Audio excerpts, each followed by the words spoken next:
हरे कृष्ण। तो आज श्रीमद् भागवतम अध्याय स्कंद 7 अध्याय 6 श्लोक संख्या 28, 29, 30 इन पे चर्चा करेंगे। तो आप लोग हमारे साथ साथ बोलिए। श्रुत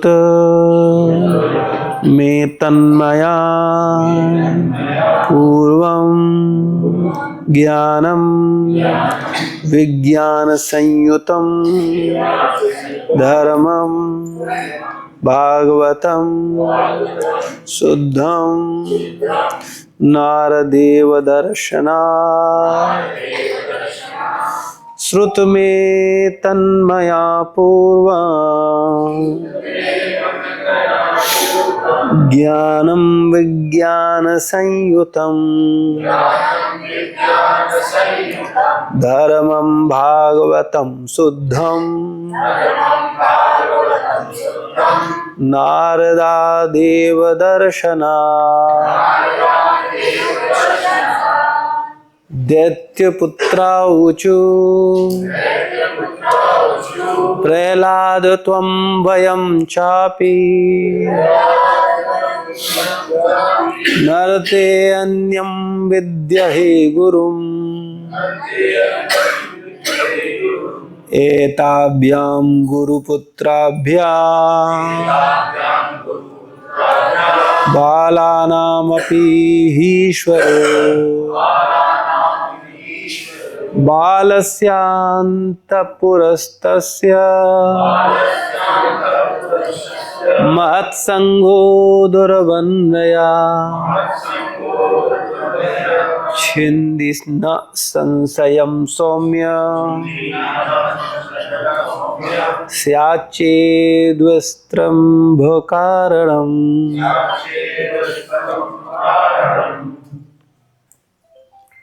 श्लोकार्थ। प्रहलाद महाराज ने कहा, मैंने यह ज्ञान भक्ति में सदैव तल्लीन रहने वाले परम संत नारद से प्राप्त किया। यह ज्ञान भागवत धर्म कहलाता है, जो अत्यंत वैज्ञानिक है। यह तर्क तथा दर्शन पर आधारित है और समस्त भौतिक कल्मश से मुक्त है। श्री दैत्यपुत्रा ऊचु। दैत्यपुत्रों ने उत्तर दिया, हे प्रहलाद, न तो तुम और न ही हम शुक्राचार्य के पुत्र संड तथा अमर के अतिरिक्त अन्य किसी अध्यापक या गुरु को जानते हैं। अंततः हम बच्चे हैं और वे हमारे नियंत्रक हैं। तुम जैसे सदैव महल के भीतर रहने वाले के लिए ऐसे महापुरुष की संगति कर पाना अत्यंत कठिन है। हे परम भद्र मित्र, क्या तुम यह बतलाओगे कि तुम्हारे लिए नारद से सुन पाना कैसे संभव हो सका? इस संबंध में हमारी शंका को दूर करो। इस प्रकार श्रीमद् भागवत के 7वें स्कंद के अंतर्गत प्रहलाद तथा अपने असुर सहपाठियों को उपदेश नामक 6वें अध्याय के भक्ति वेदांत तात्पर्य पूर्ण हुए। तो ये यहाँ विश्राम ले रहा है। यह अध्याय इन 3 श्लोकों में चर्चा चल रही है कि प्रहलाद महाराज ने कहा कि यह ज्ञान भक्ति में सदैव तल्लीन रहने वाले परम संत नारद से प्राप्त किया। यह ज्ञान भागवत धर्म कहलाता है, जो अत्यंत वैज्ञानिक है। यह तर्क तथा दर्शन पर आधारित है और समस्त भौतिक कल्मश से मुक्त है। तो वैसे इन 3 पर तात्पर्य नहीं है, लेकिन इस पूरे अध्याय का जो समरी है, इस पूरे अध्याय का जो सार है, उस पर हम लोग चर्चा करते हुए इनको समझने का प्रयास करेंगे। तो यहाँ पर प्रहलाद महाराज ने कहा है, बता रहे हैं कि नारद मुनि हमें ये जो शिक्षा दी है, ये कौन सा धर्म है? भागवत धर्म है। ये भागवत धर्म को जानने वाले 12 महाजन हैं। बहुत सारे पूजा पाठ हैं, कर्मकांड हैं, आप देखते हैं, बहुत सारी पतंजलि है, बहुत योग विधियां हैं। ये सब की सब भगवान को प्राप्त करने के लिए है, कोई मोक्ष दिलाने के लिए है, तो कोई उच्च लोक दिलाने के लिए है, तो कोई पितृलोक दिलाने के लिए है, तो कुछ अलग अलग लोगों की अलग अलग इच्छाओं के अनुसार उनकी गतियों को निर्धारित करते हैं। लेकिन जो भागवत धर्म है, इसका एकमात्र लक्ष्य भगवान से प्रेम करना है, और ये सर्वोपरि है। इससे बड़ा, इससे अच्छा कुछ नहीं है। तो ये भागवत धर्म को जानने वाले कितने लोग हैं? 12 महाजन। वैसे देखा जाए वेद, शास्त्र, पुराण बहुत कुछ लिखा गया है और उनमें बहुत कुछ है। आप अगर देखें तो आपको बात स्पष्ट होगी थोड़ा सा। 8th क्लास का बच्चा ज्यादा नॉलेज रखता है कि पीएचडी करने वाला बच्चा ज्यादा नॉलेज रखता है। कैसे कह सकते हो? 8th क्लास में सब्जेक्ट क्या क्या होते हैं बताओ? सारे ही सब्जेक्ट होते हैं।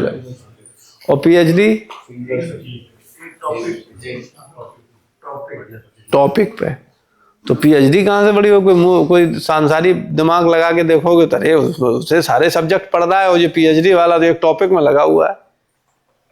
पीएचडी वाला सारा चीज पढ़ के पहुंचा है। हाँ, तो ये चीज समझ में आनी चाहिए कि भागवत धर्म जो है उसको सारी चीजों का निचोड़ पता है।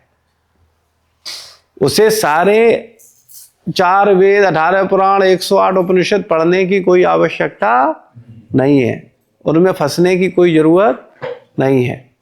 वो भागवत धर्म को जानने वाला वो व्यक्ति है, वो क्या है? पीएचडी है आध्यात्मिक जीवन में। लेकिन वो देखने में ऐसा लगता है कि इसे तो कुछ पता नहीं है।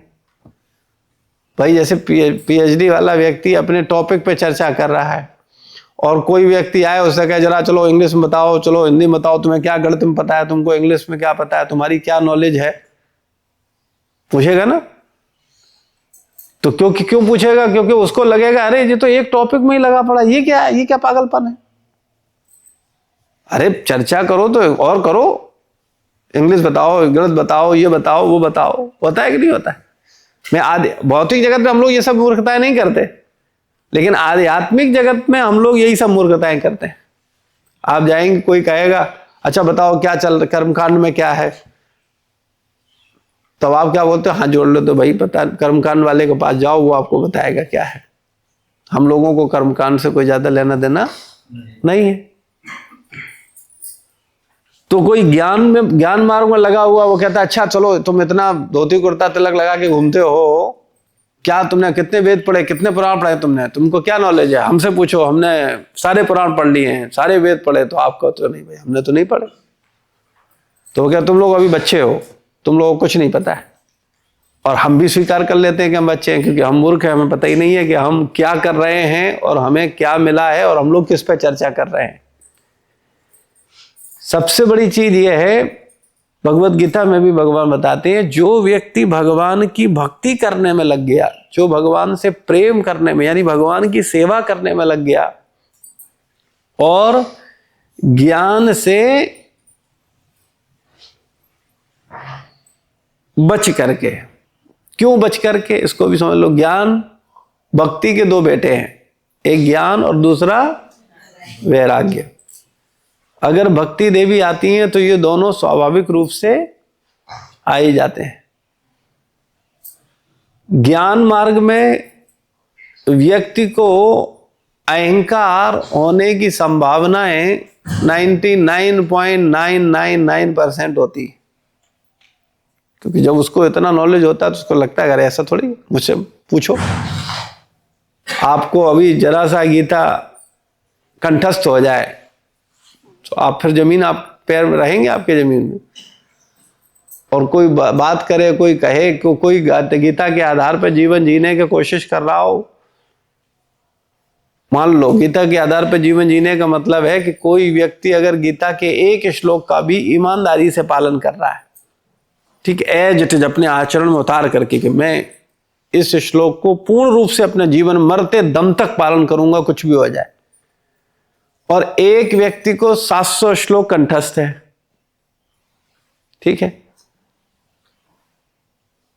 तो सांसारिक दृष्टिकोण से हम किसे श्रेष्ठ मानेंगे?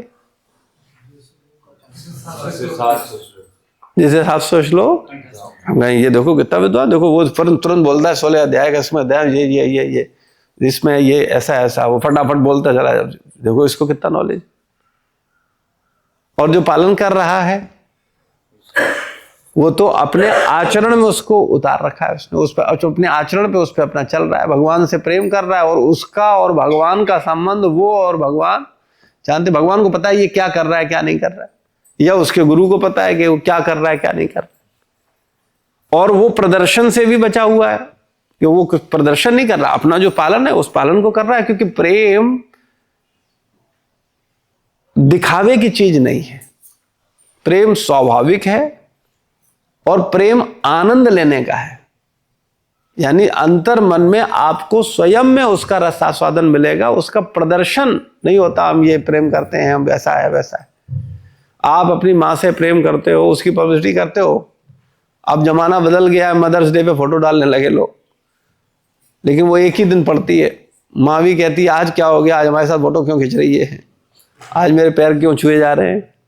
बोले बस आज मदर्स डे है, आज फादर्स डे है, आज पिताजी के पास जाएंगे। लेकिन जो प्रेम है वो प्रदर्शन का नहीं है, प्रेम अनुभव का है, प्रेम समर्पण का है, प्रेम सेवा का है। लेकिन आज वर्तमान समय में हर चीज किस में चली गई है, दिखावे में, हर चीज है दिखावा। तो बात केवल इतनी सी है कि ज्ञान जो है वो व्यक्ति को भटकाता ही है। इसीलिए भगवान ने ज्ञानी के लिए क्या बोला कि ज्ञानी, भगवत गीता में भगवान बोलते हैं ज्ञानी मेरे ही समान है। भगवान ने उसको आदर दिया कि ये इतनी नॉलेज रख रहा है तो ये मेरे ही समान है। लेकिन 18वें अध्याय के 55वें श्लोक में भगवान ने क्या कहा, मुझे जानता कौन है, भक्त जानता है, भक्त्या माम अभिजानाति। केवल भक्त जानता है, ज्ञानी नहीं जान सकता। तो हम लोगों को भक्त बनना है। भक्त मतलब हमें भागवत धर्म सीखना है। भागवत धर्म सीखने का मतलब क्या है, पीएचडी है ये। आपको 4 वेद, 18 पुराण, 108 उपनिषद रटने की कोई आवश्यकता नहीं है, और न मन में आपके कोई गिल्ट होना चाहिए कि अरे हमने तो पढ़ा ही नहीं, हमारी तो कोई नॉलेज ही नहीं, हमको तो पता ही नहीं कुछ।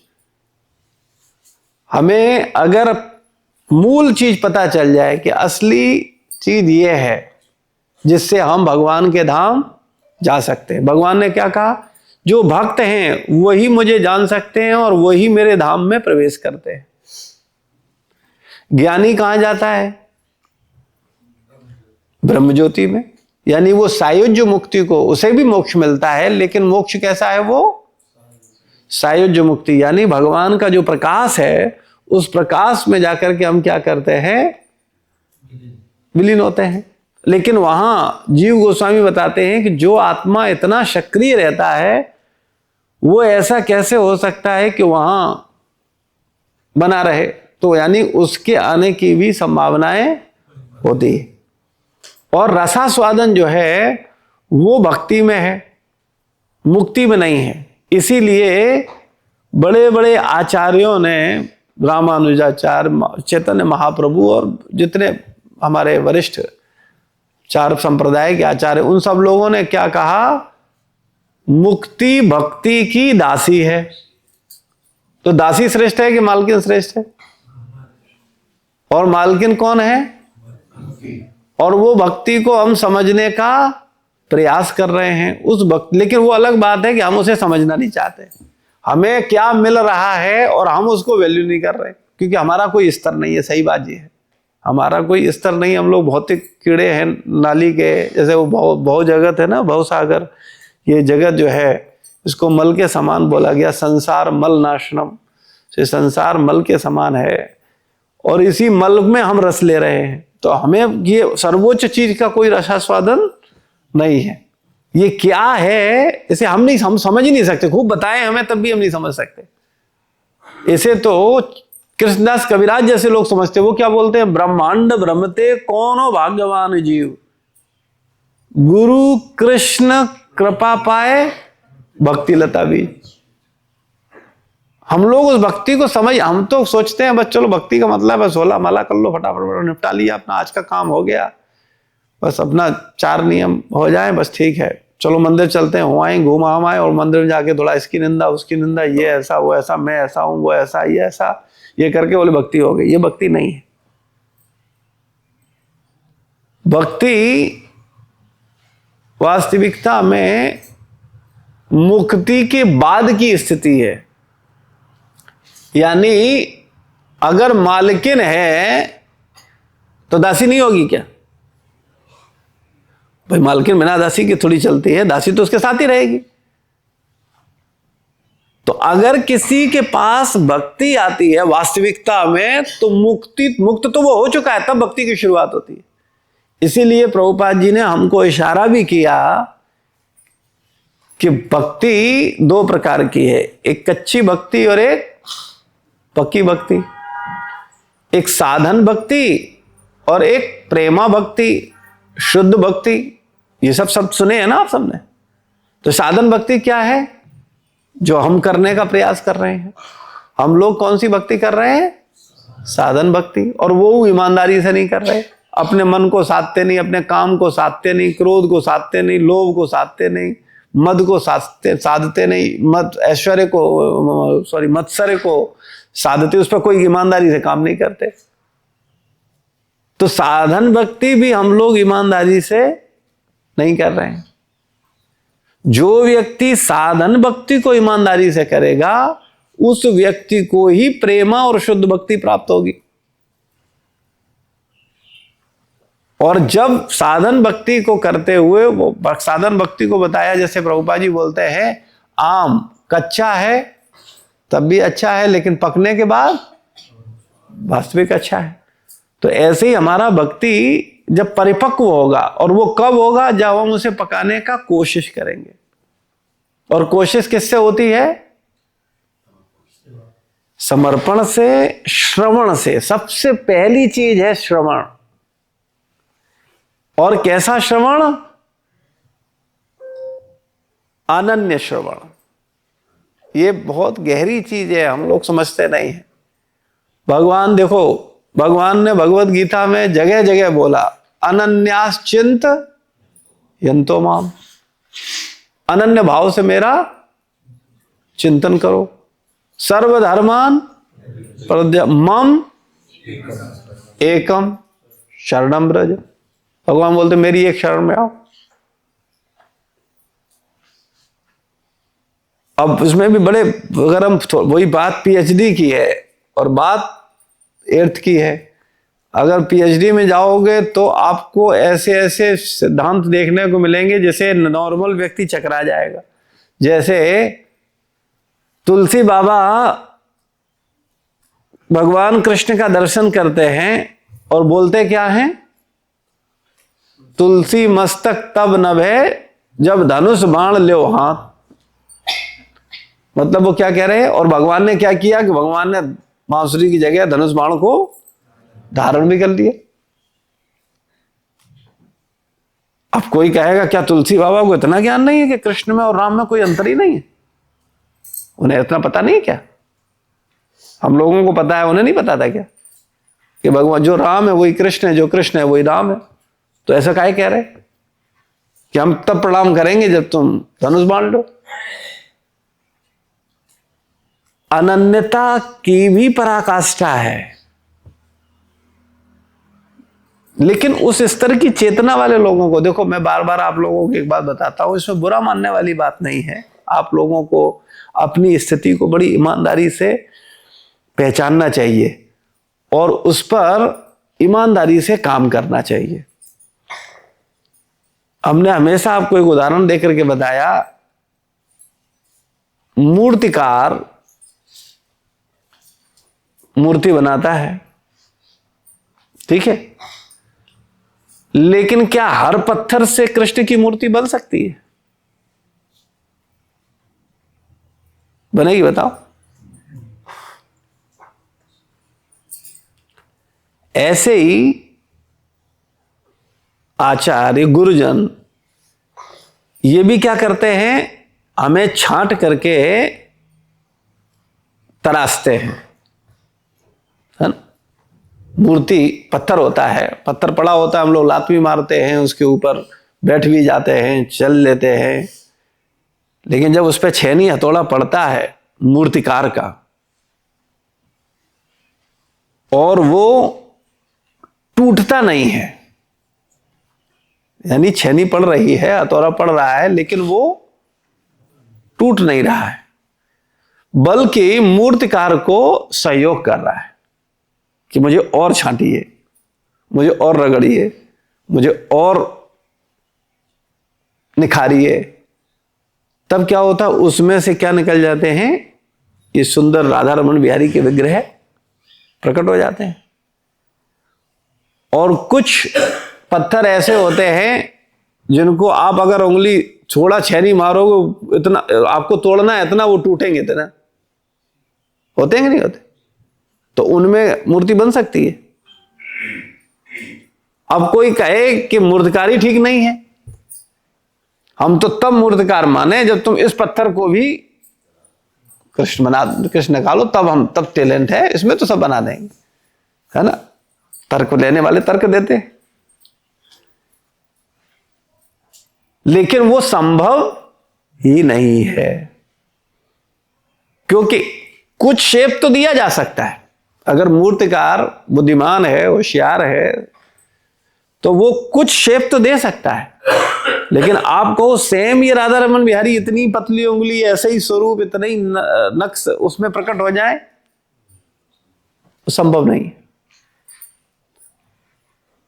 तो ऐसे ही आप सब लोग भी पत्थर है, महसूस होता है। अपने अपने मोहल्लों में पड़े थे, अपने अपने घरों में पड़े थे, क्या इज्जत, क्या रिस्पेक्ट, वो जबरदस्ती फूफा मामा चाचा वाली रिस्पेक्ट ले रहे थे। वो कैसी रिस्पेक्ट थी, जबरदस्ती की। वो मन में वो भतीजा गाली भी देता जा रहा है, फूफा आ गए तो पैर छू लेते हैं, ठीक, क्या कर, जीजा है, मन में कोई भावना नहीं है, चलो ठीक। क्यों भावना नहीं है? क्योंकि हमारे अंदर अवगुण है। जब व्यक्ति थोड़ा निखरता है, उस पर थोड़ा काम होता है, वो थोड़ा समर्पित होता है, वो थोड़ा अपने आचरण को बदलता है, तब उसको एक स्वाभाविक रिस्पेक्ट मिलती है ना। जैसे पत्थर होता है, पत्थर पड़ा है, उसको कोई रिस्पेक्ट नहीं कर रहा, और उसका स्वरूप आ गया, मूर्ति बन गई, तो लोग पैर छूते हैं, दंडवत करते हैं, प्रणाम करते हैं।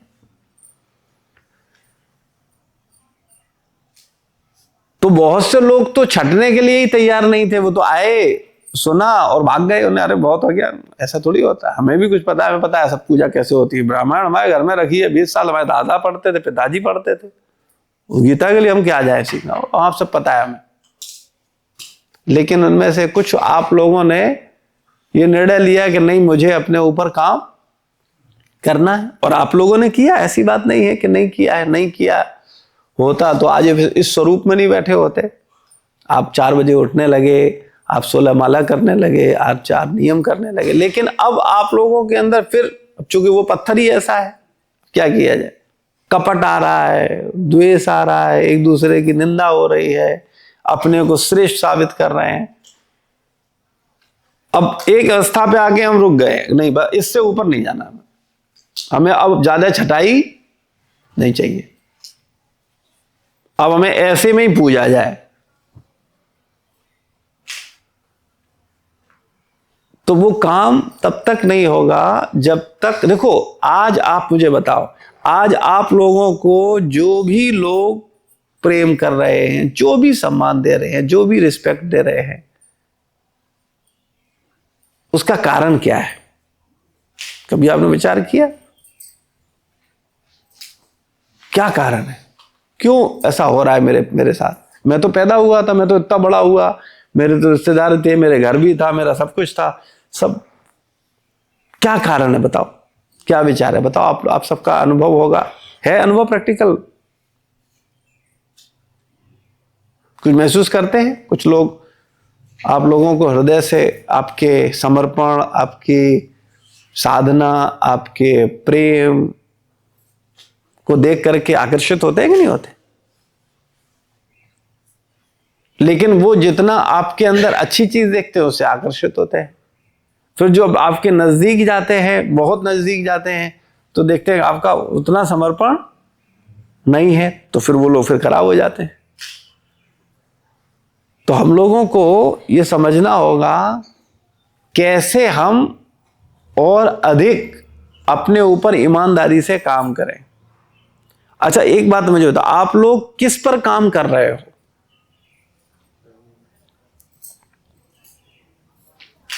मंदिर में आ रहे हो, भक्ति कर रहे हो, आप लोग काम किस पर कर रहे हो? अपने मतलब मन पर, ठीक है, और विकारों पर, बिल्कुल सही। मन, बुद्धि, अहंकार। अहंकार का मतलब मैं मतलब कैसे? अहंकार को थोड़ा बताओ, उदाहरण देके समझाओ, क्या है अहंकार?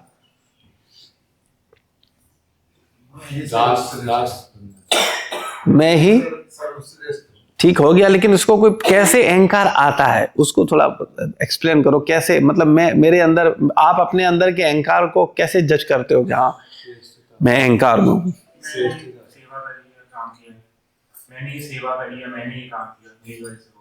हाँ, वेरी गुड, बिल्कुल सही। हाँ, ये प्रैक्टिकल अप्रोच है। हाँ, और सब गलत लगे और मेरा चीज सही लगे। हाँ, जब सब गलत है मैं ही सही लगूं, तब क्या, किस मूड में है हम? श्रेष्ठता के मूड में, अहंकार के मूड में, ठीक। और नहीं, अभी अहंकार पे बात कर रहे हैं। मैं हूँ सब कुछ, मैं ही करता हूँ, मैं ही सब कुछ हूं, मैं ही कर सकता हूं और कोई कुछ नहीं कर सकता। ये क्या है? अहंकार। और कोई अनुभव है? अपने अपने अनुभवों से बताओ, अगर कुछ एहसास हो रहा हो तो। सब कुछ मेरा है।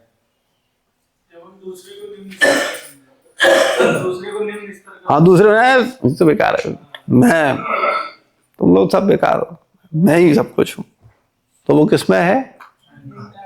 अहंकार में। जैसे रावण क्या सोचता था? आप ये मत सोचना कि रावण को लेक्चर नहीं आते थे, आप ऐसा मत सोचना कभी भी गलती से कि रावण प्रवचन नहीं दे सकता था या उसको आत्मा परमात्मा का ज्ञान नहीं था। वो बड़ा अच्छा लेक्चर दे, हिरण्यकश्यपु बड़ा सुंदर लेक्चर देता है। हिरण्यकश्यपु के जब हृदयाक्ष की मृत्यु होती है, भागवत का 7वें स्कंद में आप पढ़ोगे तो इतना सटीक बोल रहा है कि आप जाकर के उसको दंडवत कर देंगे कि ये तो बड़ा भक्त है, क्योंकि ये तो आत्मा का ज्ञान दे रहा है। लेकिन वास्तविकता में वो असुर है। रावण भी आत्मा परमात्मा की चर्चा करता है, ब्राह्मण है। कई बार लोग बोलते हैं शास्त्रों में ब्राह्मणों को ज्यादा आदर दिया गया है, ब्राह्मणों को ये, ब्राह्मणों को वो, ब्राह्मणों को ये। नहीं, कोई भी व्यक्ति अगर गलत है तो उसको नहीं दिया गया, और कोई भी व्यक्ति अगर सही है तो उसको दिया गया। वेद व्यास जी किसकी संतान है?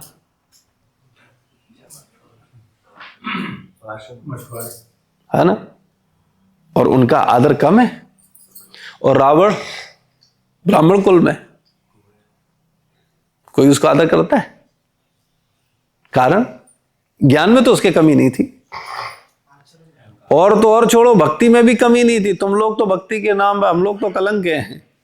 क्या भक्ति थी उसकी? विचार है क्या किया उसने शिव जी को प्रसन्न करने के लिए? हाँ, सर काट काट के चढ़ाए किसको? शिव जी को। तपस्या, ऐसी तपस्या देख करके आप लोग तो शरणागत हो जाते, बोले ये देखो असली भक्त है, ये और सब तो तमाशा कर रहे हैं, इसने तो सर काट कर दिया चरणों पे, ये भक्त है। हम लोग ऐसे ही पहचानते हैं ना एक दूसरे, बोले ये भक्त है, देखो ये भक्त है, ये इसकी तपस्या देखो कितनी खतरनाक है, अरे देखो कितना कुछ कर रहा है। लेकिन वो किस लिए कर रहा है? अहंकार के लिए, मैं के लिए, या गुरु और कृष्ण के लिए? ब्रह्मांड ब्रह्मते कोनो भाग्यवान जीव, कोनो भाग्यवान जीव। वो ये है भागवत धर्म। हम भागवत धर्म को थोड़ा सा इशारा कर रहे हैं, जिससे आप समझ पाओ हम किस भावना के साथ कर रहे हैं और हमें किस भावना के साथ करना है। अच्छा मुझे ईमानदारी बताओ, आप अभी रावण के विषय में आपने सोचा इसने ऐसा किया ऐसा किया ऐसा किया, एक रावण का इमेज, एक गलत इमेज आपके दिमाग में बना हुआ है, ठीक है। तो इसलिए आप रावण का नाम आते ही एक मन में एक घृणा, द्वेष, ये आदमी ठीक नहीं है, ठीक है ना। क्यों आदमी ठीक नहीं? रावण हिरण्याकश्यपु का नाम होता है, हृदयाक्ष का विचार होता है, तो इनके प्रति हमारे मन में श्रद्धा की जगह घृणा का भाव उत्पन्न क्यों होता है? क्या कारण है? अहंकारी थे, ठीक है। और आचरण तो अच्छा है, इतना तपस्या कर रहा, तुम में से किसी ने तपस्या करी हिरण्याकश्यपु रावण जैसी? क्या राक्षसी व्यवहार?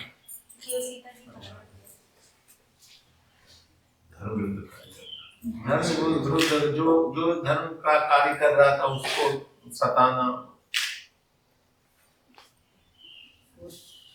भगवान को नहीं मानता, स्वयं को ही भगवान मानता है। हाँ, सबसे मूल चीज ये है स्वयं मैं को सब कुछ मानना। ये बड़ी खतरनाक चीज है। मैं ही सर्वश्रेष्ठ हूं और भगवान को सर्वश्रेष्ठ न मानना, गुरु को सर्वश्रेष्ठ न मानना, अपने को मैं, अरे मुझे पता है, तुम क्या बताओ, मैं आओ हम तुम्हें समझाते हैं, इनमें तो ये गलती, गुरु में ये गलती है, भगवान में ये गलती है, भगवान भी ठीक नहीं, गुरु भी ठीक नहीं, हम ही सही है। अच्छा ईमानदारी बताना, ये भाव आप लोगों में से कितने लोगों के अंदर है कि गुरु भी ठीक नहीं, भगवान भी ठीक नहीं, हम ही ठीक है किसी के अंदर? 2-3 लोग हैं जो ईमानदारी से अपने को थोड़ा सा आकलन कर पा रहे हैं, वो स्लो आकलन भी नहीं कर पा रहे। हम लोग इन्हीं भावनाओं से भरे हुए हैं।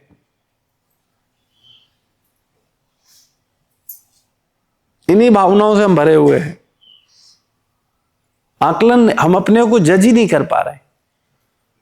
अपनी चेतना को परिष्कृत तो तब करेंगे ना जब पहचान। भाई आप मुझे एक बात बताओ, ये कुर्ता है और यहां दाग लगा हुआ है और मुझे दिख रहा है दाग, तभी तो मैं छुटाऊंगा, बताओ। और हमें दिख ही नहीं रहा, हम तो करें बिल्कुल साफ है, तो हम क्यों साफ करेंगे इसे? हम तो नहीं करेंगे, हम तो कहें बढ़िया, सब कुछ बढ़िया।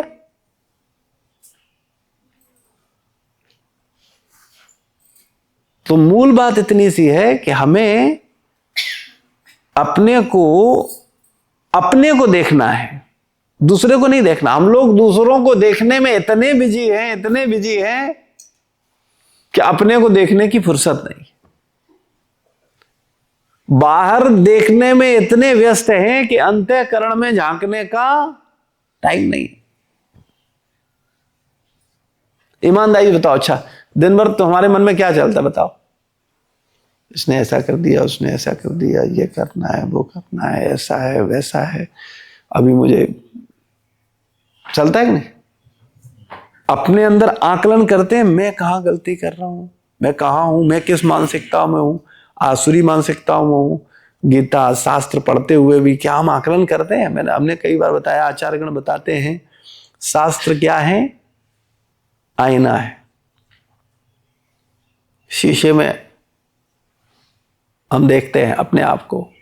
ऐसे ही जब हम ये शिक्षाएं लें तो हमें अपने को देखना चाहिए, हम कहाँ हैं, हम पढ़ क्या रहे हैं, बोल क्या रहे हैं, सुन क्या रहे हैं और कर क्या रहे हैं। इस पे हमें हमारा व्यक्तिगत आकलन होना चाहिए, क्योंकि हम सब एक टाइम पे मरेंगे,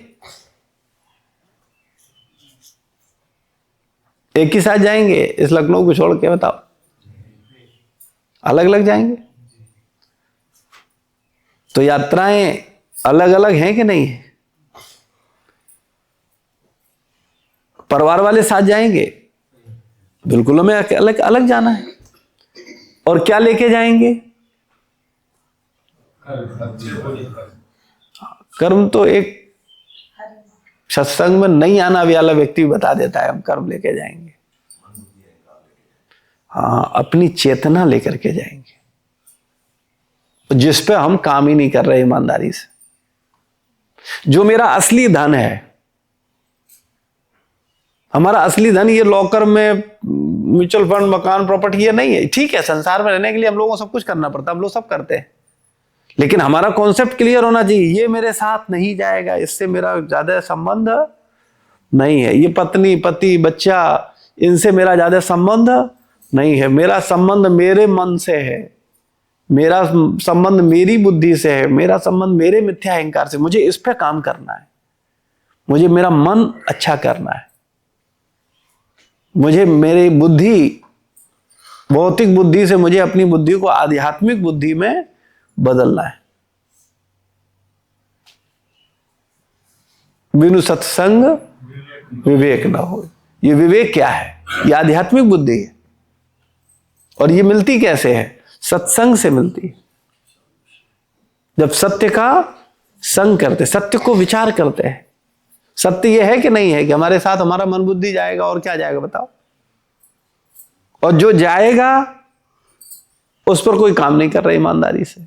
मेरा मन कुछ भी सोच रहा है, बताओ ईमानदारी, कितने आप में से लोग प्रयास करते हैं कि मेरा मन कुछ भी ना सोचे, केवल कृष्ण का चिंतन करे बस। इस पर ईमानदारी से बताओ कितने लोग काम कर रहे हैं कि मेरा मन केवल और केवल कृष्ण का चिंतन करे, हम संसार के चिंतन से निकले। इस पर ईमानदारी से प्रयास करना हो। ये नहीं भागम भाग भागम, आए आए, चलो चलो चलो चलो। अरे शांत होकर के थोड़ा सोचो, हम क्या कर रहे हैं? कृष्ण चिंतन और कृष्ण सेवा में कोई अंतर नहीं है। हम इसीलिए बताते हैं, इसीलिए बहुत से लोगों को सेवाएं बतानी पड़ती, भाई ये क्या हुआ, क्योंकि उनका चिंतन ही नहीं, उनके चिंतन में चल रहा है संसार, मतलब ये करना है, वो करना है, ऐसा करना है, वैसा करना है। और वो कृष्ण सेवा की बात आएगी तो उसको भूल ही जाएगा। क्यों? क्योंकि कृष्ण उसके विचार में है ही नहीं। उसे घर के लिए याद दिलाने की आवश्यकता नहीं है, उसे बिजली का बिल याद दिलाने की आवश्यकता नहीं है, उसे राशन की याद दिलाने की आवश्यकता नहीं है। क्यों? क्योंकि वो जानता है ये नहीं होगा तो फिर मेरी इंद्रियां तुष्ट कैसे होंगी। आप में से कभी लोग अपना बिजली का बिल भरना भूलते हो? क्योंकि अगर 1-2 दिन के लिए बिजली चली जाए तो हालत खराब हो जाती है, जबकि बिजली से आपका कोई पेट नहीं भर रहा है। भाई भोजन के लिए हमें प्रकाश, रोशनी, जल, पानी और भोजन चाहिए, वो ठीक है। बिजली क्या है? बिजली की क्या आवश्यकता है? पंखा चलेगा, एसी चलेगा, लग्जरी के लिए ही तो है, कोई नेसेसरी तो नहीं है। लेकिन उसकी चिंता तुरंत रहती है, बोले बिजली नहीं जानी चाहिए। और सेवा को बताया जाए, भाई देखो ये प्रचार करना है, तुम्हें 10 भक्त बनाने हैं अपनी चेतना को शुद्ध करने के लिए, वो याद ही नहीं रहता है, उस पर कोई काम ही नहीं ईमानदारी से कर रहा है। क्यों? क्योंकि हम अपने चिरकुटपन से ऊपर नहीं आना चाहते, हम उस पर प्रयास ही नहीं करना चाहते, क्योंकि हमारा असलियत आ जाएगा। ये अभी समझिएगा आप मेरी बात को। 10 लोगों को जिस दिन आपने ईमानदारी से सही भक्त बना लिया, 10 ही लोगों को, तो आप सच में भक्त की श्रेणी में आ जाओगे। मैं कुछ बोल रहा हूं उसका कुछ प्रमाण है, आप करके देखो। अभी आप अपने को अपने से मान रहे हो भक्त, लेकिन जब 10 लोगों को तुम ईमानदारी से, 10 लोग मतलब कैसे, क्लियर कर समझ लो। जब वो लोग गंभीरता पूर्वक ब्रह्म मुहूर्त में उठ करके 16 माला करने लगे विदाउट ब्रेक, जब वो लोग एकादशी का पालन करने लगे, जब वो लोग कुछ भी हो जाए एकादशी के दिन मंगला आरती मंदिर में आकर के अटेंड करें और भागवत क्लास आपके साथ प्रत्यक्ष रूप से बैठ करके अटेंड करें, जब वो लोग गीता का ऑनलाइन क्लास कुछ भी हो जाए अटेंड करें, और जब आनंदम, रथ यात्रा और जन्माष्टमी जैसे उत्सव हों, तब आपके साथ खड़े होकर के आपके सेवा में सहयोग करें। केवल कितने लोग? 10 लोग बस। इतना अगर आपने कर लिया, तब आप इतना अहंकार कर सकते हो कि अब हम भक्त की कैटेगरी में आ गए।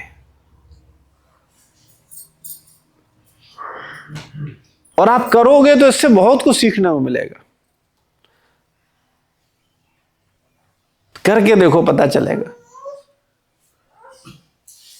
आसान नहीं होता है। किसी को उठाओ, समझाओ, घंटों समझाओगे तो भी नहीं समझेगा, और आपको असलियत पता चल जाएगी आप कितने पानी में हो। जो आपको इतना मिथ्या अहंकार है ना कि आप भक्त हो, आप ये हो, आप वो हो, आप बहुत श्रेष्ठ हो, आप बहुत महान हो, आप सारी गलत फहमियों से बाहर निकल जाओगे। और मैंने इसीलिए बड़ा ओपनली आप सबको पहचानने, क्योंकि देखो अभी क्या होता था, मंदिर में हम लोग आते तो हम लोग पहचान नहीं पाते थे कौन क्या है। हर आदमी धोती पहने, हर आदमी तिलक लगाए, हर आदमी कंठी पहने, हर आदमी कुछ ना कुछ कर रहा है। होता है कि नहीं होता? तो क्या होता है कि हम लोग सोचते हैं कि भाई सब एक जैसे होते, सोचते हैं कि नहीं सोचते? बाहरी दृष्टिकोण से पहचानना किसी को भी कैसा है, मुश्किल है कि नहीं है? लेकिन पहचानने का पैमाना क्या है, बहुत क्लियर है कि अगर वो 10 भक्त उसके साथ दिखें, वो बैठा है और उसके साथ 10 लोग दिखें और वो भी 10 प्रॉपर माला कर रहे हैं, ध्यान पूर्वक डायरी पेन लेकर के भागवत का श्रवण कर रहे हैं, नोट्स बना रहे हैं, गंभीरता पूर्वक सेवाओं में लगे हैं, सेवा कर रहे हैं, तो समझ लो ये व्यक्ति भक्त है। बकाया सब चिरकुट। तो हम लोगों को, अच्छा ये कार्य 10 लोगों को ऐसा करना, आप में से कितने लोगों को लगता है कि हाँ सच में 10 लोगों को करेगा तभी भक्त है, वरना भक्त नहीं, हम उसे भक्त नहीं मानेंगे? ऐसा क्यों लगता है? कितने लोगों को लगता है? लगने से, हृदय से फील हो तो वो हाथ खड़ा करें। कोई जरूरत नहीं है कि मैं जो कहूं वही सही है, आपका भी विचार हो सकता है। कितने लोगों को लगता है कि नहीं इससे कोई फर्क नहीं पड़ता, वो 10 लोग नहीं बनाए तो इसका मतलब थोड़ी को भक्त नहीं है? ऐसा कितने लोग लगता है? ईमानदारी होता जो लगता है तो बताए, तो उससे चर्चा होगी तो क्लियर होगा ना, कॉन्सेप्ट क्लियर होंगे आप। कोई 16 माला कर रहा है, 4 नियम कर रहा है, अपना भजन कर रहा है, तो भक्त नहीं है? ऐसे कैसे? क्या वो भक्त नहीं है? बता। 16 माला कर रहा है, 4 नियम कर रहा है, और कभी कभी मंदिर में आ जाता है,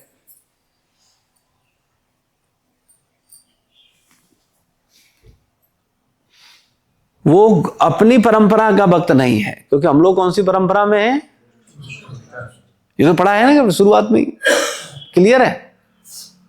गोष्ठानंदी भक्त का मतलब क्या है? जिसकी गोष्ठी हो। भाई नारद मुनि कितने लोगों को प्रचार किया बताओ? उनका और कोई काम ही नहीं है। जिसको देखो वो प्रचार के चक्कर में उनको श्राप मिल गया, बताओ।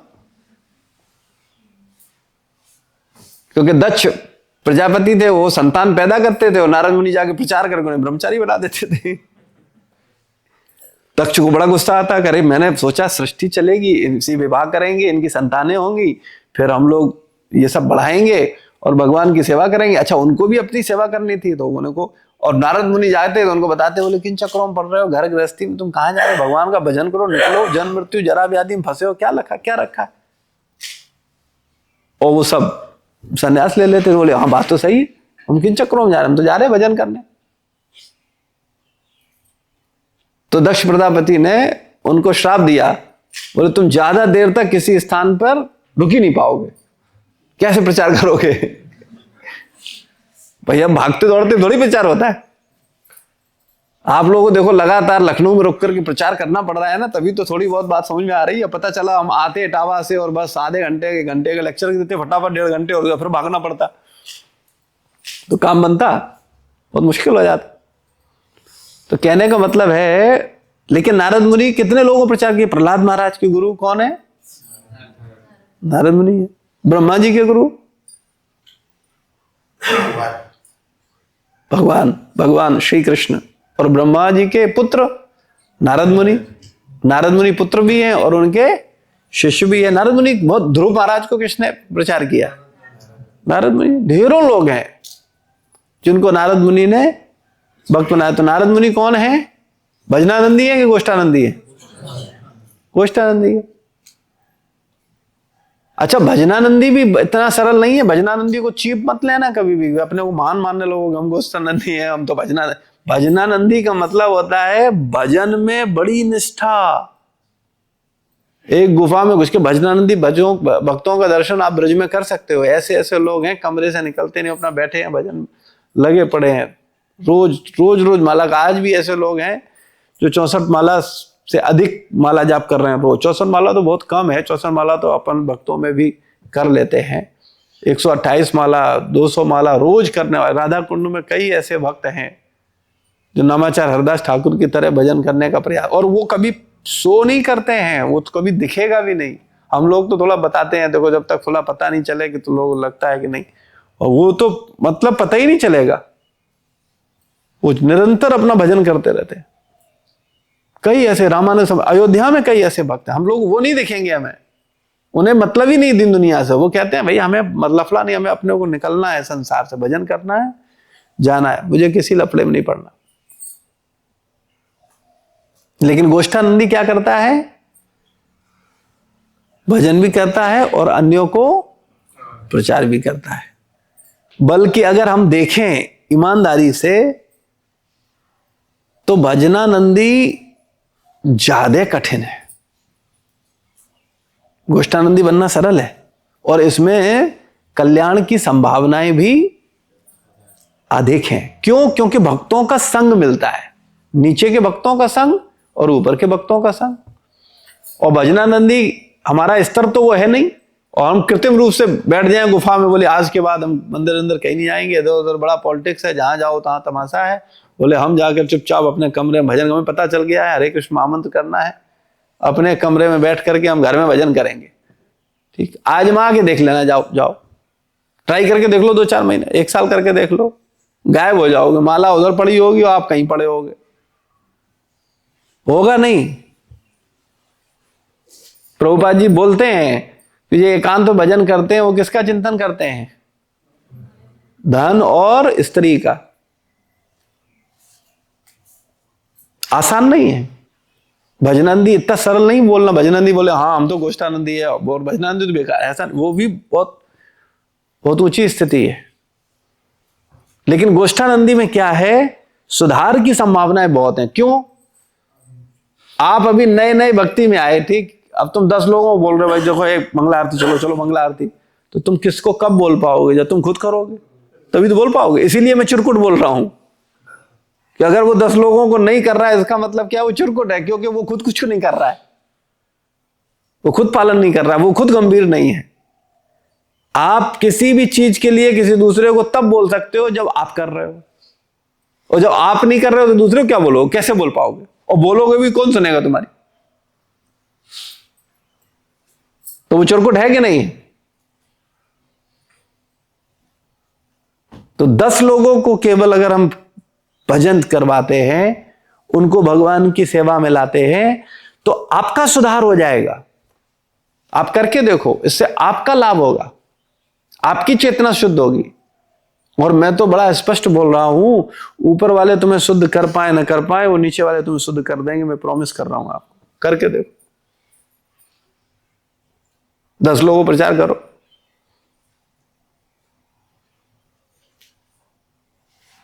तो हम लोगों को भक्त बनना है अगर, तो हमें जो निर्देश दिए जा रहे हैं उसका हमें ईमानदारी से पालन करना है, उस पर प्रयास करना है। और प्रयास करेंगे तो सफलता मेरे प्रयासों से नहीं मिलती, हमेशा ध्यान रखना, फिर मिथ्या अहंकार में चला जाता है जीव। फिर कृपा से हम पाते हैं। कृपा का मतलब क्या है? कर, और कर का मतलब प्रयास, और पाने का मतलब क्या है? आशीर्वाद, दया, ब्लेसिंग्स।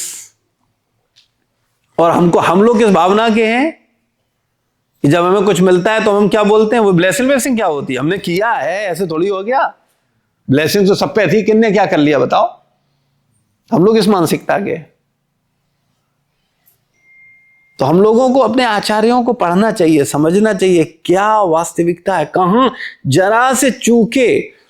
एक प्रभुपाद जी की पुस्तक है, अपने यहां है, ज्ञान की तलवार,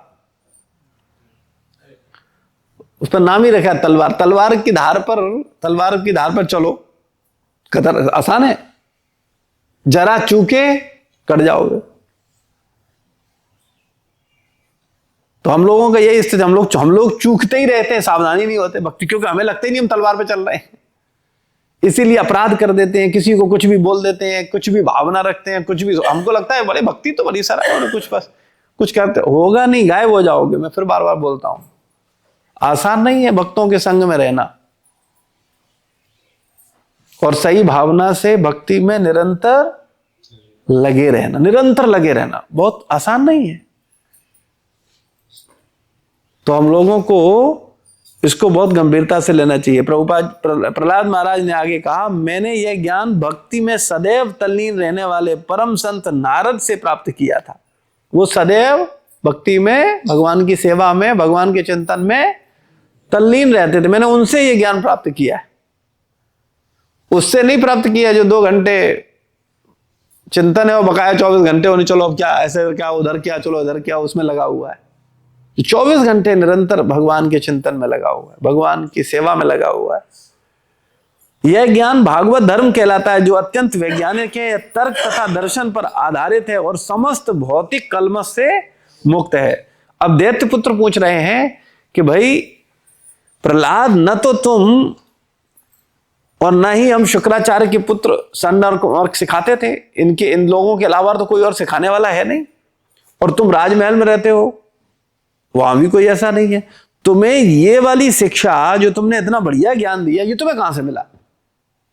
संडमर्क तो सिखाते नहीं, तो तुमको ये कहां से मिला? जैसे कोई व्यक्ति पूछे आपसे कि भैया ये बताओ कि स्कूल तो हम भी गए हैं, स्कूल तुम भी गए हो, बीए हमने भी करी है, बीए तुमने भी करी है, ये तुमको ये ज्ञान कहां से आ गया कि तुम शरीर नहीं आत्मा हो और भगवान ही सब कुछ हैं और हम असुर हैं, हमारी भावनाएं खराब हैं, हम गलत सोच के हैं और हमें अपनी सोच को बदलना है? पूछ सकता है ना कोई व्यक्ति कि भाई गए तो हम भी हैं, तो तुमको यह कहां से मिला, है ना? तो प्रहलाद महाराज बता रहे हैं कि हमें आगे बताते हैं कि मैं मां के गर्भ में सीखा।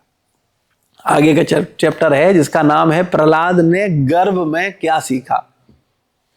अब नारद मुनि के प्रवचन चलेंगे और प्रहलाद महाराज जी गर्भ में क्या सीख रहे हैं, वो इससे क्या सिद्धांत मिलता है। हम लोग तो बिल्कुल मूर्ख हो गए हैं।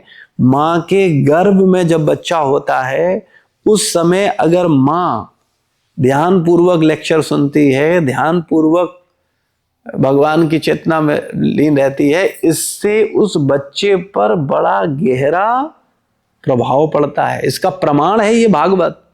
हमें ऐसा नहीं सोचना चाहिए कि नहीं नहीं, हम ज्यादातर लोग देखते हैं माँ के गर्भ में बच्चा है और पत्नी लेटी लेटी टीवी देख रही है, अब टीवी में अश्लील चित्र आ रहे हैं, टीवी में काम भावनाएं, वही काम वासना उस बच्चे के अंदर जा रही है।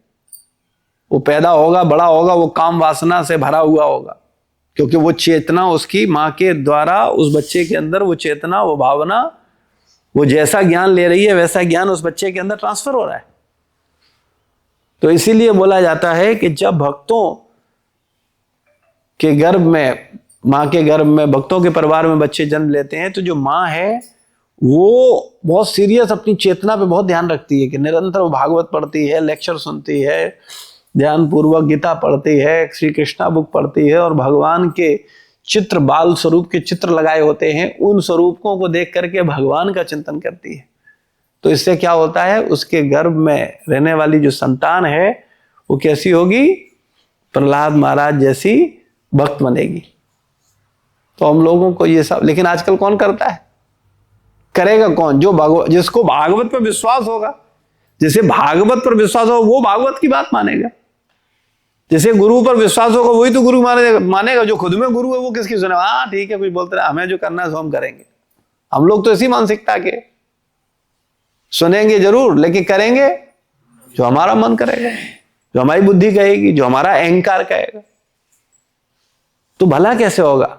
इसलिए हम लोगों को गुरु साधु शास्त्र के अनुसार जीवन जीना चाहिए। तो अगली बार से हम लोग चर्चा करेंगे प्रहलाद महाराज ने गर्भ में क्या सीखा। श्रील प्रभुपाद की जय, गुरु महाराज की जय, समस्त भक्त वृंद की जय।